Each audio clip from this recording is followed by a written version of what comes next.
오늘은 여호수아 7번째 시간입니다. 저희들이 지금 여호수아 가나안 정복 전쟁에 관한 이야기가 끝나고 두 번째 후반부에서 땅 분배에 관한 부분들을 보려고 하는데요. 요단 동편 분배, 그리고 요단 서편 분배, 그 다음에 도피성과 레위인의 성읍, 그리고 나서 이제 마지막 세겜에서의 여호수아의 고별 설교로 이 가나안 분배 이야기가 진행이 됩니다. 제가 이제 지난주에 13장 초반부에 나오는 그 여호수아 땅 분배에 대한 정복하지 못했던 지역들에 관한 것은 말씀을 받고요. 그 다음에 이제 요단 동편 분배에 관한 이야기가 나오는데요. 13장 8절에서 14절까지 기업의 분배에 관한 이야기가 나오고, 또 15절에서 33절에는 그 지파 간의 경계에 대해서 이야기 나오는데, 이 부분들은요, 우리가 좀 말씀 볼까요?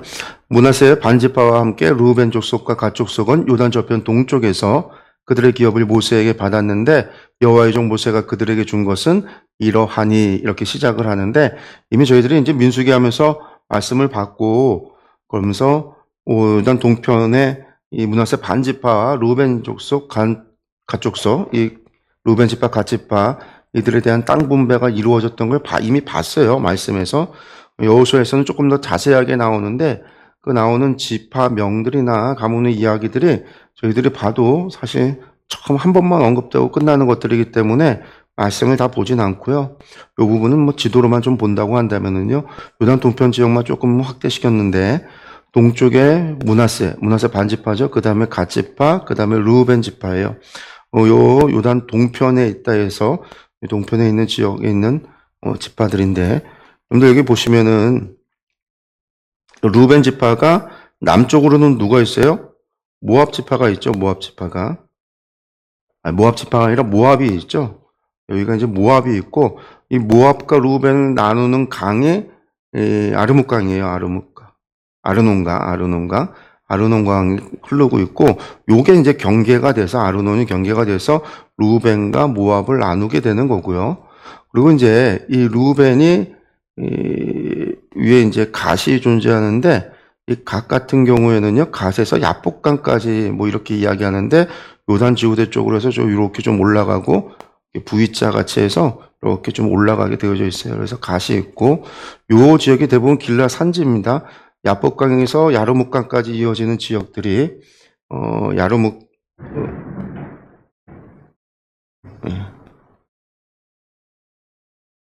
천둥이 갑자기 쳐서 여기가 길라산지입니다. 보통 길라산지라고 하는데, 길라산지 갈릴리 동편의 그술, 그러니까 여기가 이제 바산 지역인데, 특별히 갈릴리 동편 요 지역이 야르뭇강에서 갈릴리 붙어 있는 곳이 그술이라는 나라가 있죠. 그술왕. 요 지역들이 이제 동쪽 므낫세가 저 헐몬산까지 해서 땅을 분배를 받지만, 실제로 이 지역들을 다 정복은 하지 못해요. 그래서 므낫세 반지파 같은 경우는 대부분 이제 길라산지 지역, 요 지역에 머물게 되는데, 요 지역들이 요단 동편에 분배받은 지역들입니다. 그 다음에 이제 저희들이, 보시면은요, 그 다음에 이제 14장부터 19장까지가 요단 서편 분배에 관한 이야기입니다. 9지파와 반, 므낫세의 절반, 나머지 지파죠. 말씀 보면은요, 이 14장에서 17장까지는 길갈에서 이루어진 첫 번째 분배, 땅을 분배가 길갈에, 요단강 건너서 길갈, 그곳에는 이제 전쟁들을 수행을 했잖아요. 중부전쟁, 남부전쟁들, 길갈이 본부가 돼서 그렇게 전쟁을 했었는데, 이 길갈에서 첫 번째 땅 분배가 있었고, 그 다음에 실로에 가서 완전히 정복이 끝나고, 실로에 하나님의 법궤가, 하나님의 성막이 실로에 놓여지게 되어졌을 때, 그 실로에서 두 번째 분배가 이루어집니다. 그래서 이렇게 14장에서 17장까지가 첫 번째 분배, 18장에서 19장까지가 두 번째 분배라고 보면 되는데, 첫 번째 분배에서는요, 요단 서편 기업의 분배에 관한 이야기가 나오고, 그러면서 이제 갈렙과 유다 지파에 관한 이야기가 주 중심이에요. 갈렙이 헤브론을 차지하고 유다가 기업을 받는 이야기. 그 다음에 이제 에브라임과 므낫세 지파가 에브라임 산지 지역 분배받는 이야기가 16장, 17장에 걸쳐 있습니다. 요단 서편 기업의 분배에 관한 부분들 말씀을 보면은요, 이것은 이스라엘 자손이 가나안 땅에서 받은 기업 곧 제사장 엘르아살과 눈의 아들 여호수아와 이스라엘 자손 지파의 족장들이 분배한 것이니라. 여호와께서 모세에게 명령하신 대로 그들의 기업을 제비 뽑아 9지파와 반지파에게 주었으니, 9지파와 반지파, 동편 지역을 제외하고요. 이는 2지파와 반지파의 기업은 모세가 요단 저쪽에서, 요단 동편에서 주었으며 레위 자손에게는 그들 가운데서 기업을 주지 아니하였으니, 레위 지파는 또 제외죠. 그래서 12지파가 누구예요? 레위를 제외하고 요셉이 2지파가 되어져서 에브라임과 므낫세가 되어져서 12지파가 됐다. 요거를 이제 항상 기억을 해야 돼요. 그게 민수기를 이해해도 나중에 여호수아를 이해하는 것, 우리가 나중에 열왕기서를 이해할 때 나라가 이제 남북으로 나눠질 때도 마찬가지고, 12지파라고 하는 게 레위 지파를 제외한 12지파구나 라고 하는 것들을 항상 머릿속에 좀 염두에 두고 기억을 하셨으면 좋겠습니다. 이는 요셉의 자손이 므낫세 에브라임의 2지파가 되었음이라. 이 땅에서 레위 사람에게 아무 분깃도 주지 아니하고 다만 거주할 성읍들과 가축과 재산을 위한 목조지만 주었으니 이스라엘 자손이 여호와께서 모세에게 명령하신 것과 같이 행하여 그 땅을 나누었더라. 이거는 이제 이미 민수기에서 다 나왔던 이야기입니다. 민수기에서 나왔던 이야기들이죠. 다시 한번 반복이 되고 있는 거예요. 그러니까 그때 하나님께서 요단 동편에서 약속의 땅을 두고 말씀하시고 명령하시고 하셨던 것들이 다 이루어졌다. 성취가 됐다. 여호수아와 그 세대가 순종함으로 그 일을 이루었다. 그리고 그에 합당한 응답이 하나님께서 이루어 주셨다라고 하는 것을 계속 반복적으로 이야기해 주는 거예요. 그러니까 여호수아 전체가 사실상 오경에서 나와 있었던 하나님의 약속들, 그 언약이 성취되어지는 과정들을 계속해서 보여주기 때문에 그 성취의 기록들이 담겨 있는 거예요. 그래서 이스라엘 자손이 여호와께서 모세에게 명령하신 것과 같이 행하여 그 땅을 나누었다. 백성들도 순종하여 이루었고 그 이루신 것에 맞춰 하나님도 약속을 성취하셨다. 그것이 여호수아가 이야기해 주고 있는 중요한 부분입니다.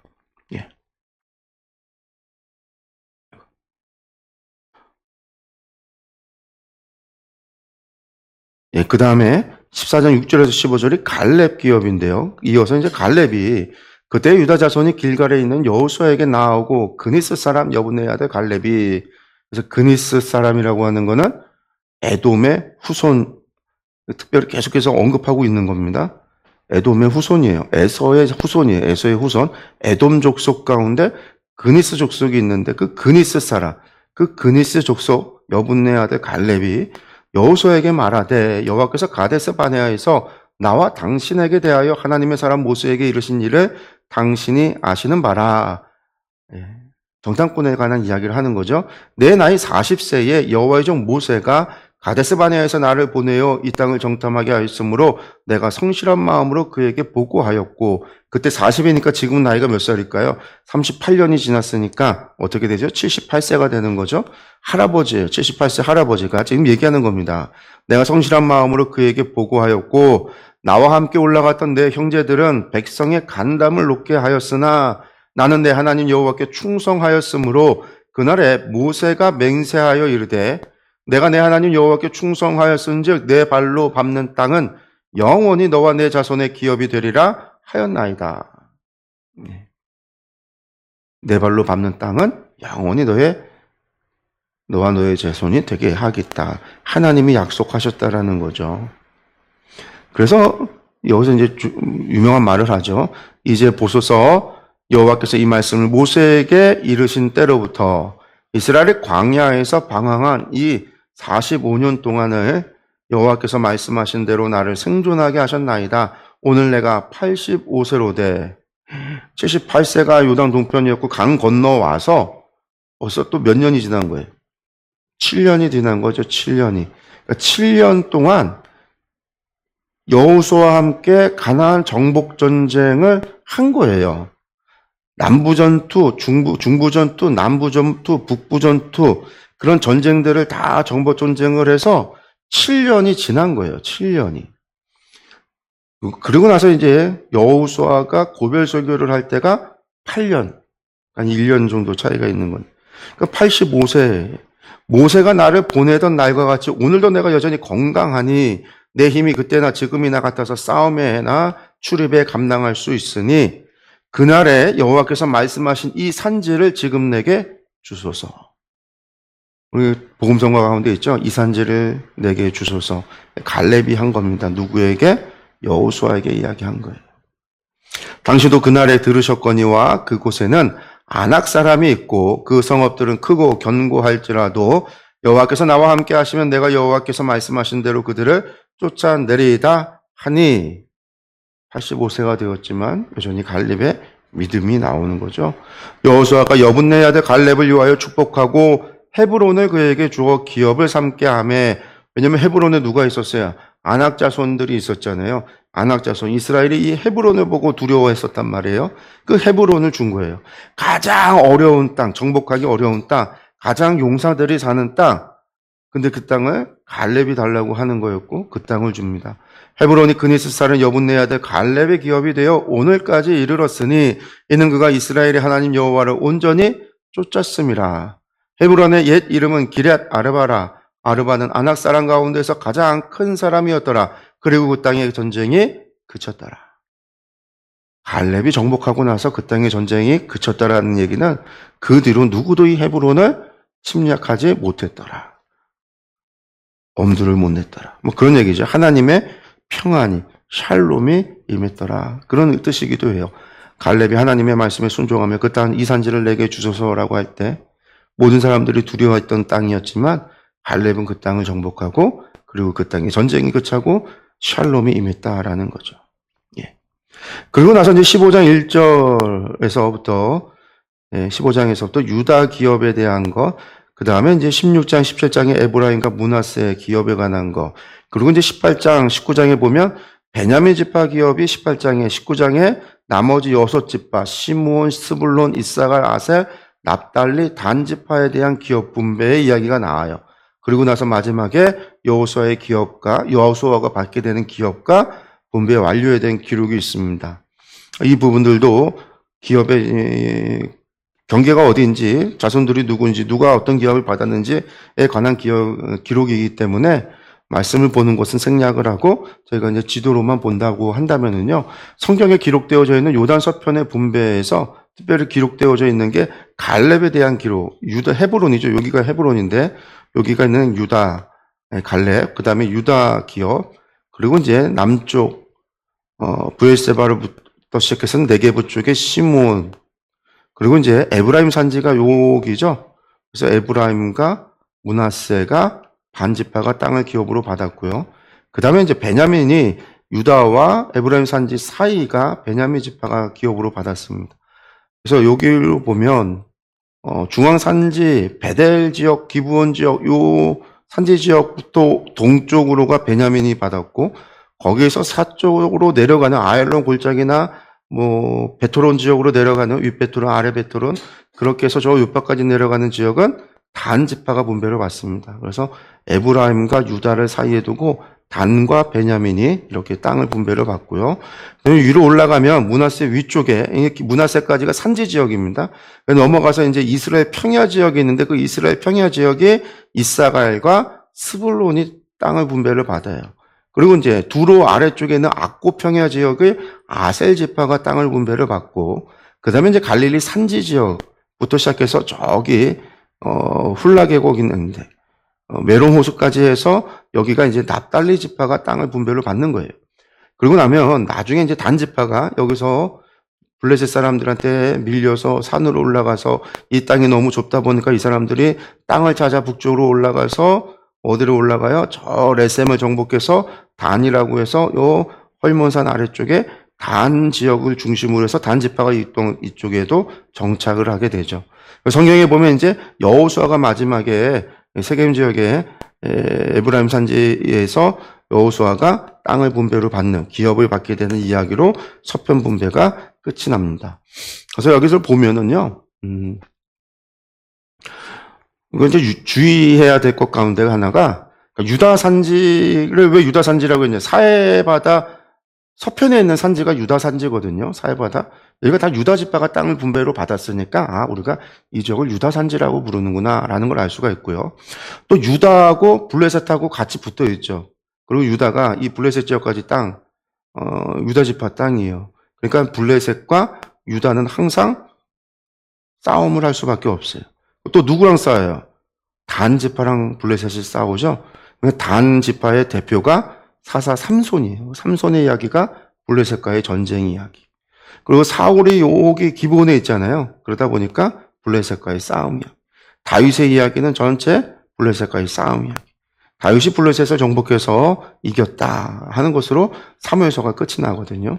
그러니까 이 유다 지파는 항상 블레셋과의 그런 관계에 있다는 걸 알 수 있고요. 그리고 이제 에브라임과 므낫세, 베냐민 뭐 여긴 다 전부 어쨌든 산지 지역입니다. 그리고 여기 이사갈과 스불론 같은 경우가 아주 적은 땅을 기업으로 받았기 때문에 땅을 너무 조금 받은 게 아닐까라는 생각을 가질 수 있지만 이 지역이 아까 이스라엘 평야라고 그랬잖아요. 유대 지역 가운데 유일하게 농사를 지을 수 있는 아주 좋은 평야 지역이에요. 그러니까 이 사람들이 산지가 아닌 평야 지역에서 노른자를 받았던 사람들이 스불론과 이사갈이구나라는 걸 알 수 있고, 이 납달리도 또 산지죠. 아코평화에 있는 아셀도 여기도 여전히 평야 지역에서 땅을 받았던 사람들. 그러니까 상대적으로 작아 보이지만 작은 지역들은 평야가 있는 땅이다라는 걸 알 수 있고, 그렇게 본다면 상대적으로 단 지파나 베냐민 지파가 땅의 영토가 좀 적은 거, 산지를 포함해서 적구나라는 걸 좀 알 수 있습니다. 근데 이게 요단 서편의 땅 분배 이야기입니다. 분배입니다. 여기에 보면 그래도 이제 이야기들이 좀 있어요. 이야기들이 있는데 어떤 이야기들이 있냐면 에브라임과 므낫세 기업에 관한 이야기를 보면 여기 한 사건이 나옵니다.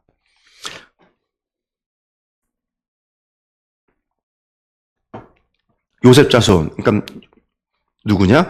에브라임과 므낫세 절반에 해당하는 이들이 요셉 자손이죠. 요셉 자손이 여호수아에게 말하여 이르되, 여호수아도 에브라임 사람입니다. 그러니까 자기 가족 친척들이 와서 이야기하는 거예요. 대표들이. 여호와께서 지금까지 내게 복을 주심으로 내가 큰 민족이 되었거늘 당신이 나의 기업을 위하여 한 제비 한 분깃으로만 내게 주심은 어찌함이니까 하니. 아까 지도 봤지만 에브라임과 므낫세가 땅이 적지 않습니다. 큰 산지 지역, 에브라임 산지 지역이긴 하지만 땅이 큰 지역이에요. 다른 지파에 비해서 적지 않아요. 므낫세 절반 동편에 있는 사람들도 가장 넓은 땅을 분배받았어요. 분명히 땅을 기업 볼 때 절대적으로 객관적으로 볼 때 분명히 넓은 땅인데도 불구하고 이들이 뭐라고 하냐면 우리는 큰 민족인데 라고 이야기를 해요. 근데 여러분들 실제로 인구 개수를 보면요. 두 번째 인구 개수에서 에브라임이 그렇게 많지 않아요. 므낫세가 좀 늘긴 하지만 그렇다고 해서 가장 많은 지파가 아니에요. 유다 지파가 제일 크죠. 단 지파가 크고 유다 지파가 크고, 그런데 자기네들이 잘 크지도 않으면서 큰 민족이라고 이야기를 하는 거예요. 그러면서 한마디로 우리가 받은 게 좀 적어 보인다 이라는 거죠. 적어 보인다. 그러니까 여호수아가 뭐라고 이야기하냐면 내가 큰 민족이 되므로 에브라임 산지가 내게 너무 좋을진데 그러면 브리스 족속과 르바임 족속의 땅 삼림에 올라가서 스스로 개척하라 아니라 가서 스스로 개척하라는 거예요. 너희가. 거기 아직 족속들 이방인들이 있으니까. 여호수아가 중부전쟁, 남부전쟁, 북부전쟁, 그래서 중요한 왕들을 다 정복했어요. 다 물리쳤어요. 중요한 도시들, 가장 요새가 되고 길목이 되는 지역들 다 정복했어요. 그리고 남아있는 곳들 있잖아요. 그냥 가서 정복해. 너희가 개척을 해. 그래서 가져. 그렇게 이야기를 한 거예요.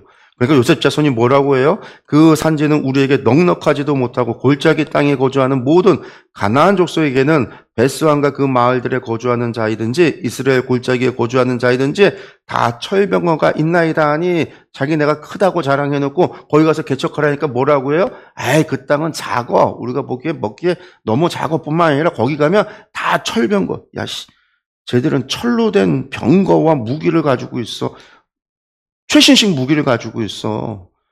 우리는 짱돌 들고 있는데 못 이겨. 큰 민족으로 그래놓고서는 하는 얘기가 뒷구녕 그렇게 얘기를 하는 거예요.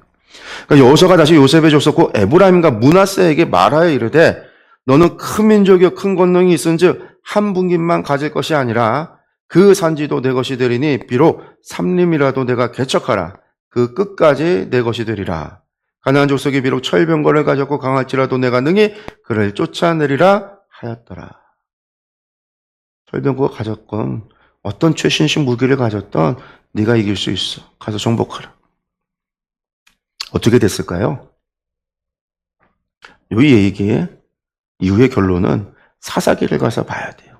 사사기를 가서 보게 되면 에브라임 지파 사람들이 못 쫓아내요. 쫓아내지 못해. 그리고 나중에는요, 쫓아내고 나서는, 그들을 정복하고 나서는요, 어떻게 되냐면, 그 지역에 있는 사람들을 쫓아내고 그 땅을 거룩하게 하여 하나님 앞에 카도시, 거룩하게 드리는 것이 아니라 그 사람들을 노예로 삼아요. 그들과 함께 동거해요. 그들과 함께 내버려 두고 사는 거예요. 그런데 그게 에브라임 사람들, 므낫세 사람들의 결론이에요. 이 이야기의 결론. 사사기에 나오는. 그러니까 입으로는 자신들이 크다라고 하고 자신들이 어깨, 아마도 이게 오래전부터 있어 왔던 에브라임 사람들의 특징이었던 것 같아요. 왜냐하면 요셉 지파가, 요셉이 어쨌든 그의 형제들은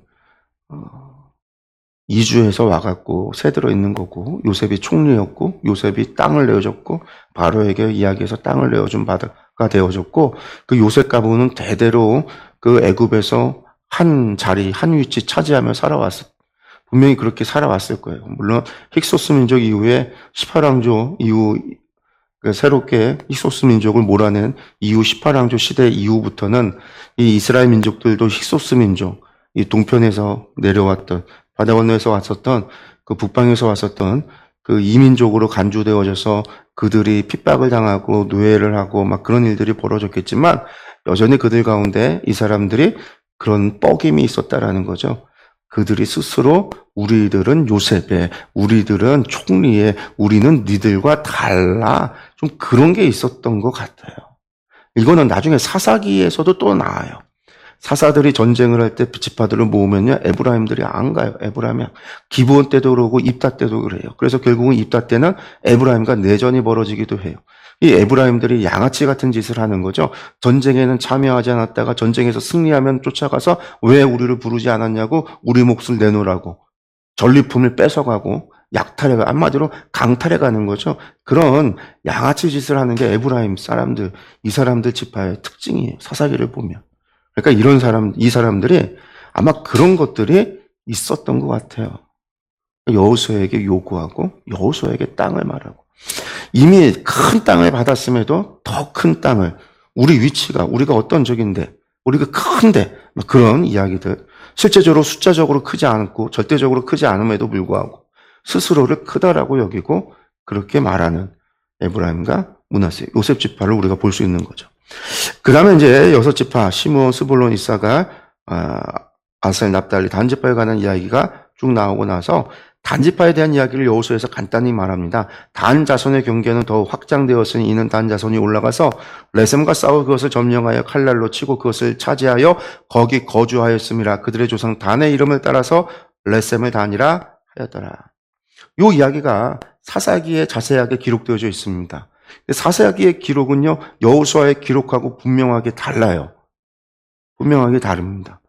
그래서 이제 이게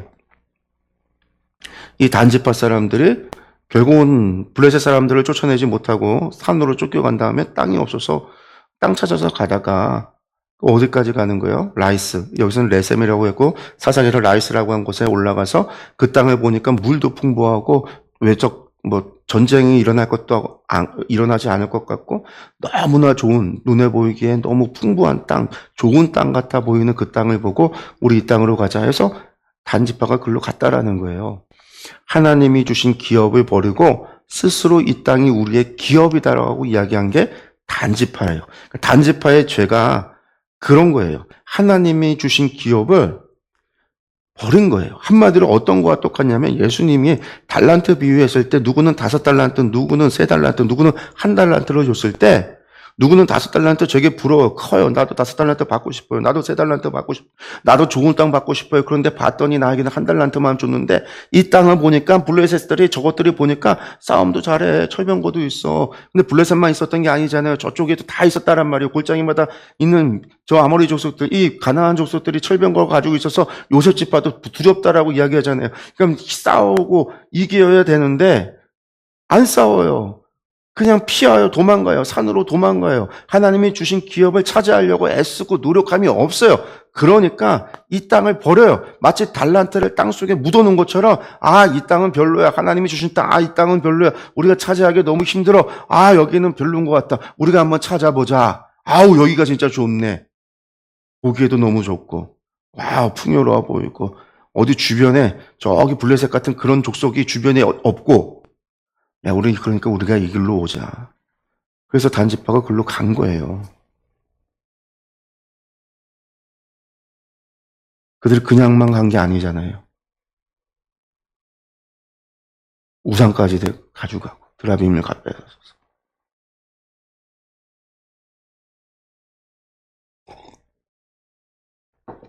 모세의 손자 게르솜을 제사장으로 삼아서 그렇게 우상 숭배를 하게 되는 단지파. 그래서 어떻게 돼요? 그 땅이 단은 우상 숭배의 상징적인 곳이 돼요. 북이스라엘과 남유다로 나뉘었을 때 여로보암이 뭘 했냐면 단과 베델에 제단을 쌓고 황금 송아지, 황금 소의 우상을 만들어서 이게 우리를 인도하신 여호와 하나님이다. 아론이 했던 것처럼 가짜 절기를 만들고 제사를 만들고 일반 사람으로 제사장으로 삼아서 이스라엘로 우상숭배에 빠지게 하는 여로보암이 죄를 범하게 되는데 그때 우상숭배의 중심 도시가 베델과 단이란 말이에요. 베델은 왕의 제단이라고 해서 북이스라엘의 왕들이 주로 제사를 드리는 곳이었어요. 단은요, 일반 사람들이 가서 드리는 제사였어요. 그러니까 단은요, 항상 우상숭배의 상징적인 도시예요. 그리고 북이스라엘이 멸망할 때도 제일 먼저 정복당하는 게 어디예요? 북쪽에 있으니까. 단부터 깨지는 거죠. 그게 이제 단이다. 근데 여호수아에서는 경계가 확장이 되어서 마치 이것이 경계가 확장돼서 늘어나서 개척을 해서 된 것처럼 기록이 되어졌지만 그게 아니다. 사사기에서는 이 이야기가 전혀 반대로 기록되어져 있다라는 것 우리가 또 생각해 볼 것이죠. 그 다음에 이제 여호수아의 기업과 분배 완료의 이야기가 19장 45절에서 51절까지 나옵니다. 마지막 이제 이야기. 이스라엘 자손이 그들의 경계를 따라서 기업의 땅 나누기를 마치고 자기들 중에서 눈의 아들 여호수아에게 기업을 주었으니 곧 여호와의 명령대로 여호수아가 요구한 성읍은 에브라임 산지 딥낫 세라를 주매 여호수아가 그 성읍을 건설하고 거기 거주하였더라. 이후로 이제 거기는 여호수아의 후손들이 살게 되는 거죠. 제사장 엘르아사가 눈의 아들 여호수아와 이스라엘 자손의 지파의 족장들이 실로에 있는 회막문 여호와 앞에서 그래서 이제 실로에서 분배받았다라고 하는 이야기죠. 실로에 이미 성막이 놓여졌었고 제비 뽑아 나눈 기업이 이러하니라. 이에 땅 나누는 일을 마쳤더라. 땅 분배가 끝났다라는 겁니다. 그 다음에 이제 20장에서 22장은 도피성과 레위인의 성읍이 이야기가 나오는데 이것도 마찬가지입니다. 도피성과 레위인의 성읍도 미진수기에서 또 나왔어요. 도피성에 관한 이야기 나오고 레위인의 성읍도 나옵니다. 먼저 도피성이라고 하는 것은요. 어떻게 도피성을 뒀느냐. 요단 동편과 요단 서편에 북부, 중부, 남부에서 도시들을 3개를 골랐고 그 도시들이 대부분 레위인의 성읍이에요. 레위인의 성읍들. 그 도시들이고 어디에서든 이스라엘이 사람들이 하루길에 도착할 수 있는 거리에 뒀다라는 거죠. 그래서 오른편에는 동편에는 골란과 길랄 라못과 베셀이 선정이 됐고 요단 서편에서는 게데스와 세겜과 헤브론이 도피성이 되어졌다라는 거죠. 이스라엘 자손에게 말하여 이르기를 내가 모세를 통해 너에게 말한 도피성들을 너희를 위해 정하여 부지 중에 실수로 사람을 죽인 자를 그리로 도망하게 하라. 늘 반복이지만 고의로 지은 죄 그런 게 아닙니다. 부지 중에 실수로 사람을 죽였을 경우에요. 이는 너희를 위해 피해 보복자를 피할 것이다. 부지 중에 실수. 근데 내가 부지 중에 실수로 지었다라고 하지만 실제로는 고의일 수 있잖아요. 그래서 재판을 하게 되어 있어요. 가면 무조건 보호받는 게 아니라 도착해서 실제로 부지 중인지 아닌지 재판을 받도록 되어져 있습니다. 그 재판에서 부지 중에 지은 게 맞다라고 판결이 날 때만이 보호를 받는 거예요. 이게 부지 중이 아니다라고 판결이 나면은요 내어주는 거죠. 살인의 죄에 형벌을 당하게 되어 있습니다. 그 살인자는 회중 앞에 서서 재판을 받기까지 또는 그 당시 대제사장이 죽기까지 그 성읍에 거주하다가 그 후에 그 살인자는 그 성읍 곧 자기가 도마에 나온 자기 성읍 자기 집으로 돌아갈지니라 하니 하라 하시니라. 예. 그런데 이제 재판을 받고 나서도 보호를 받아요. 그래서 도피성에 간 사람들은 언제 집에 갈 수 있냐면 무조건 대제사장이 죽어야 도피성에서 나올 수 있습니다. 그 왜 그렇게 했냐면 부지 중에 지은 죄라고 해도 살인죄거든요. 그러니까 피는 피값으로라고 하는 율법에 하나님이 정한 법, 그걸 위해서 대제사장의 죽음을 통해서 그 대제사장의 피값으로 이 사람이 지은 부지 중에 지은 살인죄를 사한다라는 거예요. 죄값을 지불한다라는 거예요. 그런 의미가 있어서 무조건 대제사장이 죽으면 그때서야 도피성에서 나올 수 있다라는 거예요. 그러니까 도피성은요, 오늘날로 자꾸 어떤 사람들이 교회라고 얘기하는데 절대 교회가 아닙니다. 도피성이 계속 있어야 되는 게 아니에요. 대제사장의 죽음으로 내가 속죄가 되어졌을 때 도피성을 나오는 거예요. 그럼 교회에 있다가 예수님이 우리의 죄를 위하여 대속죄하였으니까 우리는 교회를 떠나가는, 그 말이 안 되잖아요. 도피성이 그런 게 아니라는 거죠. 그래서 우리를 보호해 주는 거죠, 보호. 그게 도피성이다라는 거고요. 그 다음에 이제 레위인의 서금인데 21장에서 레위인의 서금에 관한 이야기가 나옵니다. 네, 중요한 거는 레위 사람의 족장들이 제사장 엘라사야가 눈의 아들 여호사와 이스라엘 자손의 지파 족장들에게 나와 가나안 땅 실로에서 그들에게 말하여 이르되 여호와께서 모세에게 명령하사 우리가 거주할 성읍들과 우리 가축을 위해 그 목초지들을 우리에게 주라 하셨나이다 하매 이스라엘 자손이 여호와의 명령을 따라 자기 기업에서 이 성읍들과 그 목초지들을 레위 사람에게 주니라. 도시와 성읍과 그리고 그들이 가지고 있는 양들을 염소를 키울 수 있는 목초지, 그 땅들을 레위 사람들에게 주도록. 레위인의 기업은 아니에요. 그거는 각 지파의 기업인데 그 가운데 레위 사람들에게 내어줬다. 그러니까 이 장 보실까요? 그앗 족속 아론 자손은 유다, 시므온, 베냐민 가운데 13개 성읍. 그 외 그앗 자손들은 에브라임, 단, 므낫세 반 성읍 가운데 13개. 무라리 자손은 르우벤, 갓, 스불론 가운데 13성읍. 게르손 자손은 이사갈, 아셀, 납달리, 동편 므낫세 반 지파 중에 13성읍. 그리고 도피성이 바산, 골란, 길랄, 라모, 베셀, 게데스 3개, 헤브론 6성읍에서 48개 성읍이에요. 여기 가운데서 우리가 아는 거 아까 봤잖아요. 헤브론은 누가 기업으로 받았어요? 그나스 사람 여분네의 아들 갈렙이 유다 지파의 수장이었죠. 그래서 갈렙 족속이 헤브론에 사는데 여기가 레위 지파의 성읍으로 내어줬다. 그러니까 헤브론의 큰 지역 가운데 목초지, 그러니까 기업, 갈렙의 기업이지만 누구에게? 유다 레위 지파에 주어지고 그리고 성읍이 목초지와 함께 그 지역의 일부를 레위인에게 주어지고 또 그 성은 또 도피성으로도 사용되어졌다. 그러니까 중복이 되는 거죠. 레위 지파를 보면. 헤브론을 보면은요. 그래서 여기 보면 지도에 붉은 점으로 되어져 있는 48개 성읍들이 레위인의 도시입니다. 그 가운데 여러분들 보시면은요. 유다, 시므온, 베냐민의 13성읍이라고 했잖아요. 이게 그앗 자손과 아론의 자손이니까 아론 자손이 누구예요? 제사장들이 어디 있다라는 거예요? 베냐민과 유다와 시므온, 그러니까 요 지역, 이 남쪽 지역에 제사장들이 있다라는 거예요. 그리고 나머지 그 외 그앗과 무라리, 게르손 자손들은 다 어디예요? 북지역에, 베냐민 북부 지역에 다 있다라는 거예요. 그러니까 나중에 남한국과 북이스라엘이 나눠지게 될 때 레위인들이 남쪽으로 종교의 자유를 찾아서, 그러니까 여호와를 섬기기 위해서 북이스라엘의 여로보암이 가짜 종교를 만드니까 이 지역에서 자신들에게 주어졌던 성읍을 다 버리고 남쪽으로 이주해서 내려와요.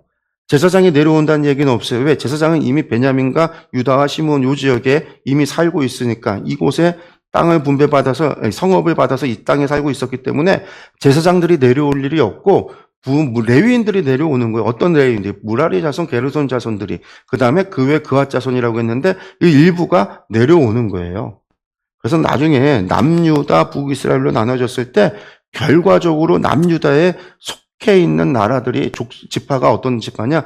원래는 유다와 베냐민 지파만 있었는데 유다 베냐민 지파에 레위인들이 다 넘어왔으니까 레위인과 아론의 자손들이 전부 다 이 남유다에 속하게 있는 거예요. 속해 있는 거고 그다음에 또 시므온이 북이스라엘과 나눠져 있어요. 그러다 보니까 처음에는 시므온도 북이스라엘과 같이 그 열지파가 되어져서 북이스라엘에 속했지만 결국은 남유다 왕국에 속한 지파가 되어져 버려요. 그래서 남유다가 나중에 멸망할 때 보면은요, 시므온 지파, 유다 지파, 베냐민 지파, 레위인들, 레위 지파 이런 지파들이 남유다의 지파들이다라고 우리가 역사를 보면 알 수 있고요. 그리고 이제 그런 차이가 있기 때문에 어떻게 돼요? 북이스라엘이 계속해서 우상숭배에 빠질 수밖에 없어요. 백성들에게 율법을 가르쳐야 될 레위인도 없고 하나님의 성전에 예배를 드리고 그들이 가지고 있는 도시에 있는 산당에서 하나님께 예배를 드려야 되는 제사장들도 다 없으니까 당연히 우상숭배에 빠질 수밖에 없는 거죠. 반대로 남쪽은 레위인과 제사장들이 많았으니까 우상숭배에 빠지는 게 늦춰질 수밖에 없어요. 솔로몬에 의해서 많은 우상숭배의 신전들이 세워지게 되지만 그럼에도 유다가 조금 더 오래 갈 수 있었던 거는 결국은 제사장과 레위인들 이런 이들의 또 선지자들의 활동도 있었지만 어쨌든 그들을 통해서 하나님을 드리는 예배와 이런 것들이 북이스라엘보다 더 오래 지속될 수 있었기 때문이다라는 것들을 우리가 지도를 통해서 레위 지파가 분배받은 지역들을 통해서 알 수 있다라는 거죠. 그 다음에 이제 21장에 돼서야 이제 그러면 기업 분배가 완료가 됩니다. 21장에서 모든 기업의 분배가 완료가 돼요. 여호와께서 이스라엘의 조상들에게 맹세하사 주리라 하신 온 땅을 이와 같이 이스라엘에게 다 주셨으므로 그러니까 제가 뭐라고 그랬어요? 오경에서 약속하셨던 약속이 성취된 거죠. 그 땅 주신다고 했잖아요. 그 땅을 주셨다라는 거예요. 그들이 그것을 차지하여 거기에 거주하였으니 뭐가 돼요? 여호와께서 그들의 주위에 안식을 주셨다. 안식을, 샬롬의 평안을 줬다. 그 조상들에게 맹세하신 대로 하셨으므로 그들의 모든 원수들 중에 그들과 맞선 자가 하나도 없었으니 이는 여호와께서 그들의 모든 원수들을 그들의 손에 넘겨 주셨음이니라. 여호와께서 이스라엘 족속에게 말씀하신 선한 말씀이 하나도 남음이 없이 다 응하였더라. 예, 응하였더라. 그러니까요, 약속의 땅을 주리라 하셨던 약속, 아브라함에게 주셨던 약속, 그 땅을 내가 너에게 주겠다. 동서남북을 바라봐라. 그 땅을 내가 너에게 주겠다. 400년 뒤에 네 자손들에게 그 땅을 주겠다. 하나님이 하셨던 그 약속이 응했다라는 거예요. 말씀하신 선한 말씀이 하나도 남음이 없이 다 응했다라는 거예요. 주셨다. 그리고 이게 중요한 거죠. 주셨어요. 그러면 가서 차지하면 돼요. 개척하면 돼요. 다 줬으니까 내가 가서 개척하고 차지하고 앉으면 돼요. 그런데 안타까운 거는요. 하나님께 주셨음에도 불구하고 이스라엘을 어떻게 했다? 걷어차버렸다. 주신 그 땅을 하나님의 나라로 만들어요. 하나님 주신 이유는 뭐예요? 그 땅을 주신 이유. 그곳에 하나님 나라를 만들겠다는 거예요. 제사장 나라 거룩한 백성을 삼으시겠다, 만들겠다라는 게 하나님의 뜻이에요. 카도시, 구별된 하나님의 나라를 만들고 너희를 구별된 백성으로 만들어서 구별된 내가 너희와 함께 하겠다. 그래서 내가 이 땅 너희에게 줬다라고 하나님 말씀하시는데 이 백성들이 이들이 이스라엘이 이제 그 땅 주신 것을 거룩하게 만들어야 돼. 그들의 사명이 있어요. 카도시하고 구별할 사명이 있어요. 그들도 구별되고 이 땅도 구별해야 되는 거예요. 구별하기 위해서는 어떻게 해야 돼요? 부정한 것들을 쫓아내야 돼요. 제거해야 돼요. 없애야 돼요. 가르쳐서 바꿀 수 있으면 바꾸지만 안 되면 버려야 돼요. 쫓아내야 돼요. 진멸시키기도 해야 돼요. 근데 이스라엘이 하지 않았더라. 하지 않았다. 아까 갈렙의 이야기에서 나오죠. 분명히 넘어가서 그 78세에 갈렙이 78세에 요단강을 건넜어요. 그리고 여리고성 전투가 있었고 아이선 전투가 있었고 기브온과 하천을 맺었고 남부 전쟁이 있었어요. 7년을 전쟁을 따라다니면서 전쟁을 했어요. 여호수아의 정복 전쟁이라는 게 그 7년 동안 다 이루어진 거예요. 그리고 난 다음에 85세가 된 갈렙이 그 산지를 내게 달라고 아마 분배받아서 이 제비뽑기했다 그러니까 제비뽑기해서 그 땅이 유다 지파의 땅이 된 거예요. 그러니까 그 산지를 헤브론을 내게 달라고 아마 유다 지파 가운데서도 갈렙이 그 콕 집어서 얘기를 했겠죠. 달라고. 그때 이미 헤브론도 정복을 했었단 말이에요. 예루살렘과 왕 이하 남부 전쟁 이 5군주 가운데 전쟁에서 여호수아가 전쟁하고 헤브론도 불태우고 지나갔어요. 다. 갈렙이 올라가겠다고. 갈렙은 가서 차지해요. 여호수아에서는 갈렙의 이야기가 안 나오지만 사사기에서는 그 다음에 이야기가 나오죠. 유다 지파가 올라가겠다라는 거예요. 우리가 분배받은 땅 차지하러 가겠다고. 그때 시므온을 데리고 올라가요. 다 불태우고 지나가요. 다 정복하고 지나가요. 예루살렘을 다시 쑥대밭으로 만들고 지나가요. 여호수아가 8년 전에 쑥대밭으로 만들었던 그 땅을 다시 유다 지파가 쑥대밭으로 만들고 불질르고 지나가요. 그 다음에 베냐민 지파가 우리도 그 땅 차지하겠다고 가요. 그리고 내버려둬요. 정복 안 해요. 거룩하게 안 만들어요. 이미 하나님이 주셨는데 내버려두는 거예요. 구별하지 않고 거룩하게 하지 만들질 않아요. 하나님은 응하셨지만 하나도 남음이 없이 응하셨지만 이스라엘 백성이 결국은 그 땅을 카도시 제사장 나라 거룩한 백성 거룩한 나라로 만들지 못하는 그들의 불순종과 그들의 죄가 있었다라는 거. 그래서 그 땅이 여호수아의 정복 전쟁이 실패한 게 아니라 하나님이 응하여 성공한 거지만 이스라엘이 그 이후에 하나님이 주신 것을 부정하게 만들었다. 우리가 그렇게 이해를 해야 되겠죠. 그래서 여호수아와 사사기 이야기가 정복의 이야기가 갈라져 나와요. 사사기 1장, 2장 분명히 정복에 관한 이야기가 나오는데 여호수아에 기록하지 않아요. 책을 따로 떼어서 이야기해요. 왜? 사사기를 통해서 이스라엘의 죄가 무엇인가를 얘기하려고 그 이야기를 꺼내는 거예요. 정복의 실패. 왜 정복이 실패된 거죠? 이런 부분들을 우리가 같이 성경을 보면서 이해를 해야 돼요. 그래서 여호수아의 정복 전쟁의 이야기가 많은 사람들이 자꾸만 실패했다고 하는데 실패한 게 아닙니다. 하나님께서 분명히 다 응하셨어요. 이야기만 봐도요. 이미 다 정복해서 다 불태웠고 이미 다 물리쳤던 곳들이에요. 그 남은 땅, 그 지역에 대한 가서 차지해서 거룩하게 만들어야 되는 사명을 외면했다라는 거. 우리가 기억해야 되는 거는 우리의 사명도 있어요. 정복이 사명이 아니에요. 정복이 끝이 아니에요. 정복 이후에 뭐가 있어요? 거룩하게 하는 그 뒤에 여정이 훨씬 더 긴 여정이 있는 거예요. 그 거룩을 유지해야 되는 하나님의 나라를 유지해야 하는 하나님이 주신 복을 유지하는 것. 우리가 거듭나고 구원받아서 하나님의 은혜로 구원받았다. 그것이 끝이 아니잖아요. 그것을 유지해야 돼요. 간직하고 유지하고 그래서 내가 계속해서 거룩한 삶을 살아가야 되는 게 성도의 삶이란 말이에요. 우리는 마치 정복이 끝이다. 구원받음이 끝이다. 그렇게 생각하고 그 뒤에 우리가 어떻게 해야 되는가에 대해서 놓친다면 우리도 똑같이 이스라엘과 같은 잘못을 반복할 수밖에 없다라는 걸 기억했으면 좋겠습니다. 예, 오늘 여기까지 21장까지 했고요. 이제 22장부터가 이제 동편 지파들을 보내는 것. 그리고 나서 여호수아의 고별설교로 이어지게 되는데 다시 이제 여기서부터 또 이야기들, 여호수아의 이야기들이 나와요. 이 부분들은 나머지는 우리가 다음 시간에 보도록 하겠습니다.